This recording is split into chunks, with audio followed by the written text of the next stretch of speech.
Hola, bienvenidos. Mi nombre es José Manuel López García. Boris Johnson. En este comentario o reflexión pretendo dar mis planteamientos acerca de la decisión de suspender el Parlamento por parte del primer ministro británico Boris Johnson, supuestamente para conseguir más tiempo y al final lograr que el Reino Unido salga del Brexit a las bravas, por la fuerza, con un Brexit duro.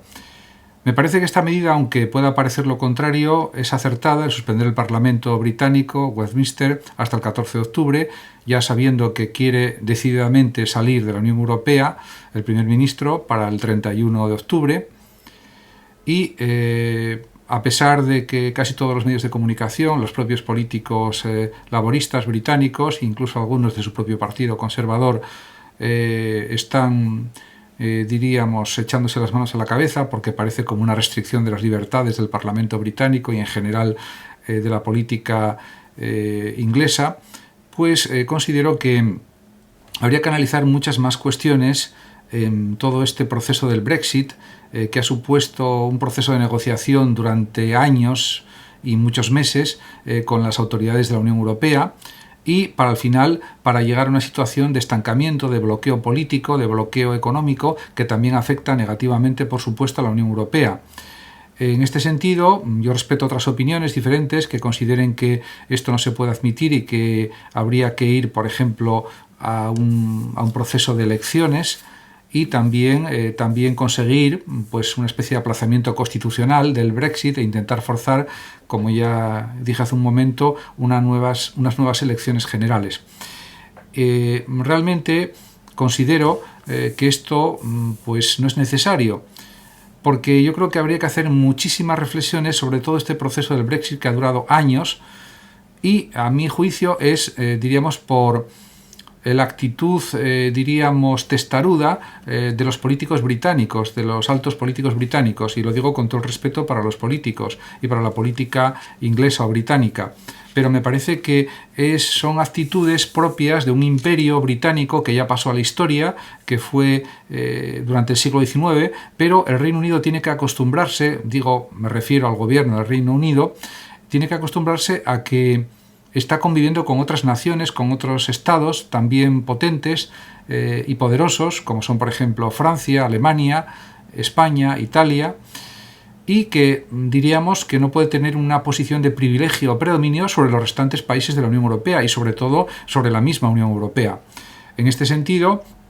hay que recordar los grandísimos esfuerzos que realizó la anterior primer ministra, Theresa May, durante meses y meses de negociaciones tanto en el Parlamento británico como con la Unión Europea, y no logró nada. Después de meses y meses de muchísimas negociaciones, de muchísimos discursos, de muchísimas idas y venidas a Bruselas, etcétera, etcétera. Lo que no tiene sentido lógico es que esto se siga produciendo hasta el día antes del 31 de octubre. Porque además hay que considerar también que el Reino Unido dispone de la Commonwealth, que es una especie de mercado común mundial, como alternativa para sus productos, para su producción económica, para sus exportaciones, importaciones, etcétera, además de que puede seguir, por supuesto, contando con la Unión Europea, en unas condiciones, claro,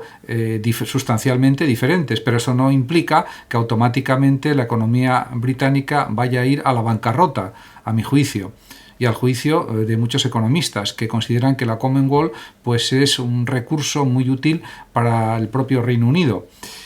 Además, también habría que considerar que los británicos, aunque son un pueblo magnífico, tampoco tienen que ser el ombligo del mundo y del universo, y por lo tanto, como ya no son la potencia que domina el mundo, no pueden imponer sus condiciones a la Unión Europea, ni a la Comisión Europea, ni a los propios europeos. Por lo tanto, tienen que acostumbrarse a que hay unos procesos de entrada y de salida en las instituciones políticas comunes y que tienen que respetarlas igual que las podría respetar Francia si quisiera salir de la Unión Europea o España si quisiera también salir de la Unión Europea, como es lógico y como es natural. Por lo tanto, también pienso que la Unión Europea no tiene razones para seguir consintiendo y plegándose a los intereses de los ingleses, cuando las cosas ya han quedado clarificadas al máximo. Y ya la Unión Europea ha dicho por activa y por pasiva que no va a aceptar otras condiciones que las que ya están acordadas, firmadas y de sobra negociadas. Por lo tanto, seguir negociando, a mi juicio, supone una pérdida de tiempo. Y además, insisto, la Unión Europea ya ha dado su última palabra y lo ha dicho repetidas veces. En este sentido, el planteamiento de Boris Johnson me parece acertado, aunque aparentemente parezca contradictorio y parezca realmente brusco, teniendo en cuenta las costumbres parlamentarias de los países con una democracia como la británica, que es de las más antiguas del mundo, y diría que es la más antigua del mundo, sin duda, pero diríamos que eso no es un atentado ni contra la democracia, porque van a tener todavía una semana y media aproximadamente de posible negociación, pero que realmente no tiene mucho sentido. Lo que no se ha conseguido durante meses y años de negociaciones se tiene que conseguir ahora en unas pocas semanas. Este aplazamiento de 5 semanas me parece acertado por parte de Boris Johnson, porque si se aceptaran estas 5 semanas de negociación en el Parlamento y no hubiera este bloqueo, esta suspensión del Parlamento, lo único que se conseguiría, en mi opinión, y estoy convencido de ello, es alargar innecesariamente el proceso de salida de la Unión Europea de Gran Bretaña sin obtener ningún resultado positivo, simplemente perjudicando precisamente a los países de la Unión Europea, fundamentalmente. Por tanto, me parece que la decisión de Boris Johnson es la más acertada. Muchísimas gracias a todos por su atención, saludos también a los oyentes de Radio Sofando y hasta siempre. Por último, decir que el que lo desee puede compartir este vídeo, darle me gusta o suscribirse a mi canal. Gracias.